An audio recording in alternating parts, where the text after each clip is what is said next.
Quelques jours après la guérison d'un lépreux, Jésus revint à Capharnaüm et l'on apprit qu'il était à la maison. Tant de monde s'y rassembla qu'il n'y avait plus de place, pas même devant la porte, et il leur annonçait la parole. Arrivent des gens qui lui amènent un paralysé, porté par 4 hommes. Comme ils ne peuvent l'approcher à cause de la foule, ils découvrent le toit au-dessus de lui. Ils font une ouverture et descendent le brancard sur lequel était couché le paralysé. Voyant leur foi, Jésus dit au paralysé, « Mon enfant, tes péchés sont pardonnés. » Or, il y avait quelques scribes assis là, qui raisonnaient en eux-mêmes. Pourquoi celui-ci parle-t-il ainsi? Il blasphème. Qui donc peut pardonner les péchés, sinon Dieu seul? Percevant aussitôt dans son esprit les raisonnements qu'il se faisait, Jésus leur dit, « Pourquoi tenez-vous de tels raisonnements? Qu'est-ce qui est plus facile? Dire à ce paralysé, tes péchés sont pardonnés, ou bien de lui dire, lève-toi, prends ton brancard et marche. Eh bien, pour que vous sachiez que le Fils de l'homme a autorité pour pardonner les péchés sur la terre, Jésus s'adressa au paralysé, je te le dis, lève-toi, prends ton brancard et rentre dans ta maison. Jésus se leva, prit aussitôt son brancard et sortit devant tout le monde. Tous étaient frappés de stupeur et rendaient gloire à Dieu en disant, nous n'avons jamais vu pareille chose.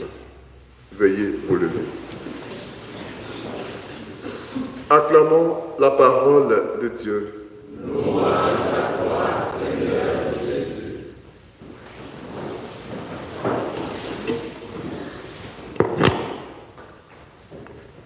Chers frères et sœurs, dans l'Évangile, nous pouvons constater que Jésus prend soin de l'homme et il prend soin de tout l'homme. C'est dit, Jésus a commencé à prendre soin de l'intériorité du malade. Et devant le manque de foi exprimé par un type de personne, il prend également soin de l'extériorité de l'homme. Donc il guérit le paralysé intérieurement et extérieurement. Il prend soin de ces deux facettes de la personne humaine. Et comme j'aime à le dire, nous sommes image et ressemblance de Dieu. Nous devons donc imiter Jésus dans cette démarche. Nous devons prendre soin de ce qui est intérieur à nous-mêmes et de ce qui est aussi extérieur à nous-mêmes. Faisons un peu le point. Combien de savon achetons-nous dans le mois? Combien de pommades achetons-nous dans le mois? Combien d'éléments prenons-nous pour prendre soin de ce qui est extérieur, de notre corps? Et faisons une comparaison.